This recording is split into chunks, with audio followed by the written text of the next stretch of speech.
ಪ್ರೀತಿಯುಳ್ಳ ದೇವಜನರೇ, ನಿಮ್ಮೆಲ್ಲರಿಗೂ ಕರ್ತನಾದ ಯೇಸು ಕ್ರಿಸ್ತನ ನಾಮದಲ್ಲಿ ವಂದನೆಗಳು. ಈ ನೂತನವಾದ ದಿನದಲ್ಲಿ ತಮ್ಮೆಲ್ಲರನ್ನು ನೋಡುವುದರಲ್ಲಿ ನಾನು ಬಹಳ ಸಂತೋಷವುಳ್ಳವನಾಗಿದ್ದೇನೆ. ಶಾಲೋಮ್, ನಿಮಗೆ ಸಮಾಧಾನವಾಗಲಿ. ಈ ದಿನ ದೇವರ ವಾಕ್ಯದ ಧ್ಯಾನಕ್ಕಾಗಿರುವಂಥ ವಿಷಯ, ಜಲರಾಶಿಯನ್ನು ಹಾದು ಹೋಗುವಾಗ ದೇವರು ನಿನ್ನ ಸಂಗಡ ಇರುವರು. ಅದಕ್ಕೆ ಆಧಾರವಾಗಿ ಯೆಶಾಯನ ಬರೆದ ಪ್ರವಾದನೆ ಗ್ರಂಥ 43ನೇ ಅಧ್ಯಾಯ 2ನೇ ವಚನ, ನೀನು ಜಲರಾಶಿಯನ್ನು ಹಾದು ಹೋಗುವಾಗ ನಾನು ನಿನ್ನ ಸಂಗಡ ಇರುವೆನು, ನದಿಗಳನ್ನು ದಾಟುವಾಗ ಅವು ನಿನ್ನನ್ನು ಮುಳುಗಿಸವು, ಉರಿಯಲ್ಲಿ ನಡೆಯುವಾಗ ನೀನು ಕಂದದಿರುವೆ, ಜ್ವಾಲೆಯು ನಿನ್ನನ್ನು ದಹಿಸದು. ಈ ವಾಕ್ಯ ಭಾಗದಲ್ಲಿ ನಾವು ನೋಡುತ್ತೇವೆ, 4 ಕಠಿಣ ಪರಿಸ್ಥಿತಿಗಳನ್ನು ನೋಡುತ್ತೇವೆ. 1 ಜಲರಾಶಿ, 2 ನದಿಗಳು, 3 ಬೆಂಕಿ, 4ನೇದಾಗಿ ಜ್ವಾಲೆ. ಇವು ನಮ್ಮ ಜೀವನದಲ್ಲಿ ಬರುವ ವಿವಿಧ ಹೋರಾಟಗಳನ್ನು ಸೂಚಿಸುತ್ತದೆ. ಕೆಲವು ಸಮಸ್ಯೆಗಳು ಕಾಲಿನ ಮಟ್ಟಿಗೆ ಬರುವ ನೀರಿನಂತಿರಬಹುದು, ಇನ್ನು ಕೆಲವು ನಮ್ಮನ್ನು ಮುಳುಗಿಸುವ ನದಿಯಂತಿರಬಹುದು, ಕೆಲವು ಪರಿಸ್ಥಿತಿಗಳು ಬೆಂಕಿಯಂತೆ ನೋವನ್ನು ಉಂಟು ಮಾಡಬಹುದು, ಇನ್ನೂ ಕೆಲವು ಜ್ವಾಲೆಯಂತೆ ಎಲ್ಲವನ್ನ ದಹಿಸುವಂತೆ ಕಾಣಬಹುದು. ಆದರೆ ಪ್ರತಿಯೊಂದು ಪರಿಸ್ಥಿತಿಗೂ ದೇವರ ಉತ್ತರ ಒಂದೇ ಆಗಿದೆ. ಏನಂದರೆ, ನಾನು ನಿನ್ನ ಸಂಗಡ ಇರುವೆನು. ಎಷ್ಟು ಒಂದು ಅಭಯದ ವಾಗ್ದಾನ ನೋಡ್ರಿ. ಇಸ್ರಾಯೇಲರು ಐಗುಪ್ತದಿಂದ ಕಾನಾನ್ ದೇಶಕ್ಕೆ ಪ್ರಯಾಣಿಸಿದಾಗ ಅನೇಕ ತಡೆಗಳನ್ನು ಎದುರಿಸಿದರು. ಅವರ ಮುಂದೆ ಕೆಂಪು ಸಮುದ್ರವಿತ್ತು, ನಂತರ ಯೋರ್ದಾನ್ ನದಿ ಇತ್ತು, ನಂತರ ಯೆರಿಕೋ ಗೋಡೆ ಇತ್ತು, ಅರಣ್ಯದಲ್ಲಿ ಒಂದು ಹಸಿವು ಮತ್ತು ದಾಹವಿತ್ತು. ಆದರೆ ಪ್ರತಿಯೊಂದು ತಡೆಯ ಮಧ್ಯದಲ್ಲಿ ದೇವರು ಅವರ ಸಂಗಡ ಇದ್ದರು. ಹಗಲಿನಲ್ಲಿ ಮೇಘ ಸ್ತಂಭವಾಗಿ ಅವರನ್ನು ನಡೆಸಿದರು, ರಾತ್ರಿಯಲ್ಲಿ ಅಗ್ನಿ ಸ್ತಂಭವಾಗಿ ಬೆಳಕನ್ನು ಕೊಟ್ಟರು. ಸಮುದ್ರದ ಮುಂದೆ ಮಾರ್ಗ ಇಲ್ಲದಾಗ ಸಮುದ್ರದ ಮಧ್ಯದಲ್ಲೇ ಮಾರ್ಗವನ್ನು ತೆರೆದರು. ಪ್ರೀತಿಯುಳ್ಳ ದೇವಜನರೇ, ಅಂದು ಇಸ್ರಾಯೇಲರ ಮುಂದೆ ನಡೆದ ದೇವರು ಇಂದಿಗೂ ಬದಲಾಗಿಲ್ಲ. ಅವರು ನಿಮ್ಮ ಮುಂದೆ ನಡೆಯುತ್ತಾರೆ. ನೋಡ್ರಿ, ಜಲರಾಶಿ ನಿಮ್ಮ ಸುತ್ತಲೂ ಇರಬಹುದು, ಅದಕ್ಕಿಂತಲೂ ದೇವರು ನಿಮ್ಮ ಸುತ್ತಲೂ ನಿಮ್ಮ ಸಂಗಡ ಇದ್ದಾರೆ. ನದಿಯ ಹರಿವು ಬಲವಾಗಿರಬಹುದು, ಆದರೆ ನಿಮ್ಮನ್ನ ಮುಳುಗಿಸದಂತೆ ದೇವರ ಕರ ನಿಮ್ಮ ಜೊತೆಯಲ್ಲಿದೆ. ಬೆಂಕಿ ಬಿಸಿಯಾಗಿರಬಹುದು, ಅದರ ಮಧ್ಯದಲ್ಲಿ ಕೂಡ ದೇವರ ಸಾನ್ನಿಧ್ಯ ನಮ್ಮನ್ನ ಕಾಪಾಡಬಲ್ಲದು. ಶದ್ರಕ್, ಮೆಷಕ್, ಅಬೇದ್ನೆಗೋ ಅವರನ್ನ ಉರಿಯುವ ಬೆಂಕಿಗೆ, ಕುಲುಮೆಗೆ ಹಾಕಲಾಯಿತು. ಅರಸನು ಅವರನ್ನು ಕಟ್ಟಿ ಹಾಕಿ ಬೆಂಕಿಗೆ ಎಸೆದನು. ಆದರೆ ಸ್ವಲ್ಪ ಸಮಯದ ನಂತರ ಅವರ ಆಶ್ಚರ್ಯದಿಂದ ನೋಡಿದಾಗ ಬೆಂಕಿಯ ಮಧ್ಯದಲ್ಲಿ 4 ಜನರು ನಡೆಯುತ್ತಿದ್ದರು. ನೋಡ್ರಿ, 3 ಹಾಕಿದ್ದು 3, ಆದರೆ ಬೆಂಕಿಯಲ್ಲಿ 4ನೆಯ ವ್ಯಕ್ತಿ ಇದ್ದರು.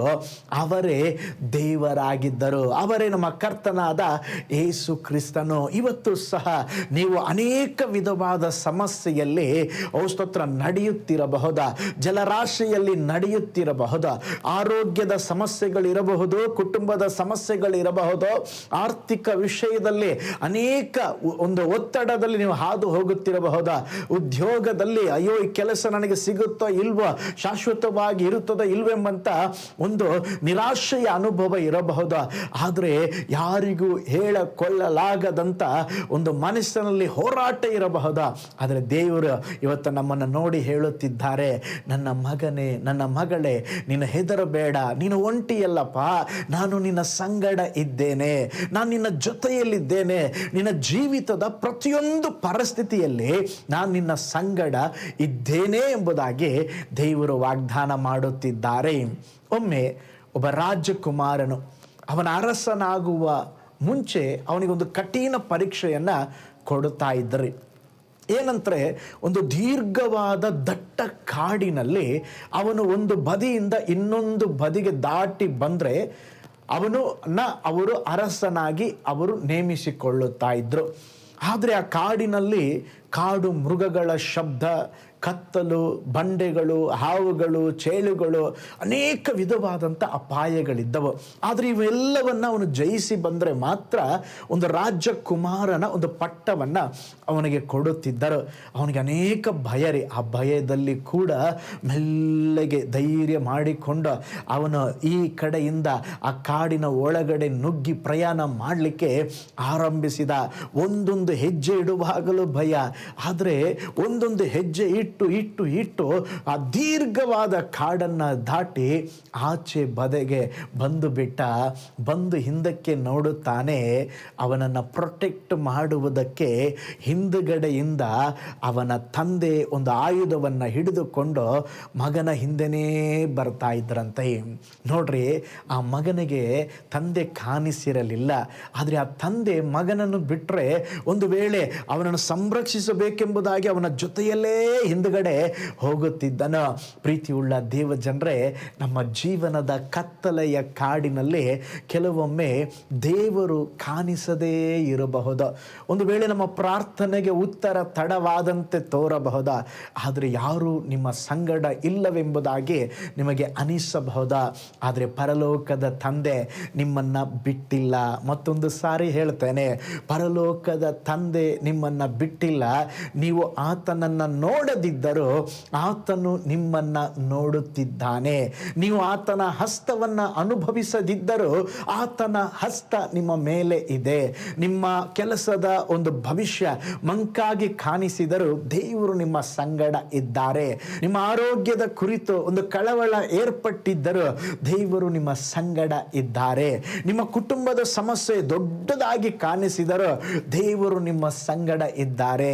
ನಾವು ಜಲರಾಶಿಯನ್ನು ಹಾದು ಹೋಗುತ್ತಿರುವಾಗ ನಾವು ಒಂಟಿಯಲ್ಲ, ದೇವರು ನಮ್ಮ ಸಂಗಡ ಇದ್ದಾರೆ. ಅದಕ್ಕೆ ದೇವರು ಹೇಳುತ್ತಿದ್ದಾರೆ, ನೀನು ಜಲರಾಶಿ ಹಾದು ಹೋಗುವಾಗ ನಾನು ನಿನ್ನ ಸಂಗಡ ಇರುವೆನು. ಎಂಥ ಒಳ್ಳೆಯ ದೇವರು. ಆ ದೇವರಿಗಾಗಿ ನಾವು ಸ್ತೋತ್ರ ಹೇಳೋಣ. ಕಣ್ಗಳನ್ನು ಮುಚ್ಚೋಣ. ಈ ದಿನವನ್ನು ದೇವರ ಕರಗಳಲ್ಲಿ ಒಪ್ಪಿಸಿಕೊಟ್ಟು, ನೀನು ಯಾವುದೇ ಪರಿಸ್ಥಿತಿಯಲ್ಲಿ ಹಾದು ಹೋಗುತ್ತಿದ್ದರೂ ದೇವರು ನಿನ್ನ ಜೊತೆಯಲ್ಲಿದ್ದಾರೆ. ದೇವರು ನಿನ್ನ ಸಂಗಡ ಇದ್ದಾರೆ. ನಿನ್ನನ್ನು ಯಾರು ಅರ್ಥ ಮಾಡಿಕೊಳ್ಳದಿದ್ದರೂ ನಿನ್ನನ್ನು ಅರ್ಥ ಮಾಡಿಕೊಳ್ಳುವ ಒಬ್ಬ ದೇವರಿದ್ದಾರೆ. ಹಲ್ಲೆಲೂಯಾ. ಅವರು ನಿನ್ನನ್ನು ಕೈ ಬಿಡುವುದೇ ಇಲ್ಲ. ನಿನ್ನ ಜೊತೆಯಲ್ಲಿ ಕರ ಹಿಡಿದು ಅವರು ನಿನ್ನನ್ನು ನಡೆಸಲಿಕ್ಕಿದ್ದಾರೆ. ನಾವು ಪ್ರಾರ್ಥನೆ ಮಾಡಿಕೊಳ್ಳೋಣ. ಪರಲೋಕದಲ್ಲಿ ವಾಸ ಮಾಡುವ ನಮ್ಮ ತಂದೆಯಾದ ದೇವರೇ, ಈ ಸುಂದರವಾದ ಸಮಯಕ್ಕಾಗಿ ಸ್ತೋತ್ರಪ್ಪ. ಜಲರಾಶಿಯನ್ನು ಹಾದು ಹೋಗುವಾಗ, ನದಿಗಳನ್ನು ದಾಟಿ ಹೋಗುವಾಗ, ಓ ಸ್ತೋತ್ರ, ಬೆಂಕಿಯ ಅನುಭವದಲ್ಲಿ ನಡೆಯುವಾಗ ನಾನು ನಿನ್ನ ಜೊತೆಯಲ್ಲಿ ಇರುವೆನು ಎಂಬುದಾಗಿ ವಾಗ್ದಾನ ಮಾಡಿದ್ದೀರಾ. ಇಷ್ಟರವರೆಗೆ ದೇವರೇ, ನಿಮ್ಮ ಕೃಪೆಯೇ ನಮ್ಮನ್ನು ನಡೆಸಿಕೊಂಡು ಬಂದಿದೆ. ಸತತವಾಗಿ ನೀವು ನಮ್ಮನ್ನು ಆಳ್ವಿಕೆ ಮಾಡ್ರಿ. ನಮ್ಮ ಸಂಗಡ ನೀನಿರುವುದಕ್ಕಾಗಿ ಸ್ತೋತ್ರ. ನಮ್ಮ ಜೀವಿತದಲ್ಲಿ ಇನ್ನೂ ಮೇಲ್ಮೆಯಾದ ಕಾರ್ಯಗಳನ್ನು ಮಾಡ್ರಪ್ಪ. ಈ ವಿಡಿಯೋನ ವಾಚ್ ಮಾಡುತ್ತಿರುವ ಪ್ರತಿಯೊಂದು ಕುಟುಂಬಗಳನ್ನು ಆಶೀರ್ವಾದ ಮಾಡಿರಿ. ನೋವಿನಲ್ಲಿ, ವೇದನೆಯಲ್ಲಿ, ಓ ಸ್ತೋತ್ರ, ಒಂದು ನಿರಾಶೆಯಲ್ಲಿ ಇರೋದಾದರೆ ಕರ್ತನೆ, ಈ ಕ್ಷಣವೇ ಅವರ ಜೀವಿತದಲ್ಲಿ ದೇವರೇ ಒಂದು ಅದ್ಭುತವನ್ನು ಮಾಡ್ರಪ್ಪ. ನಮ್ಮ ಪ್ರಾರ್ಥನೆ ಕೇಳಿದ್ದಕ್ಕಾಗಿ ಸ್ತೋತ್ರ, ಯೇಸುವಿನ ಹೆಸರಿನಲ್ಲಿ ತಂದೆಯೇ, amen, amen. Praise the lord. ಹಾಗಾದರೆ ಭಯಪಡಬೇಡ್ರಿ. ಸ್ತೋತ್ರ, ದೇವರು ನಿಮ್ಮ ಸಂಗಡ ಇದ್ದಾರೆ. ದೇವರು ನಿಮ್ಮನ್ನು ನಡೆಸಲಿಕ್ಕಿದ್ದಾರೆ. ಎಂಥ ಪರಿಸ್ಥಿತಿ ಇದ್ದರೂ ಒಂದನ್ನು ಮಾತ್ರ ನೀವು ನೆನಪಿನಲ್ಲಿಟ್ಟುಕೊಳ್ಳಬೇಕು, ನನ್ನ ಸಂಗಡ ದೇವರಿದ್ದಾರೆ. ಆ ಒಂದು ನಂಬಿಕೆಯಿಂದ ಹೆಜ್ಜೆ ಇಡ್ರಿ.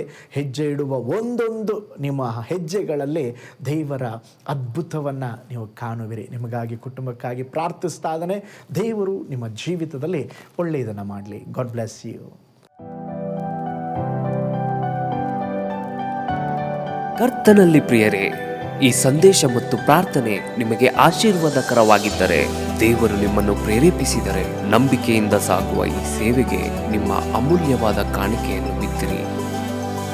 ಪ್ರೀತಿಯ ದೇವಜನರೇ, ವಾಯ್ಸ್ ಆಫ್ ಹೋಪ್ ಮಿನಿಸ್ಟ್ರಿಯ ವತಿಯಿಂದ ಕೋರಮಂಗಲದಲ್ಲಿ ಪ್ರತಿ ಭಾನುವಾರ ಬೆಳಿಗ್ಗೆ 9:30ಕ್ಕೆ ಕನ್ನಡ ಆರಾಧನೆ ನಡೆಯುತ್ತಿದೆ.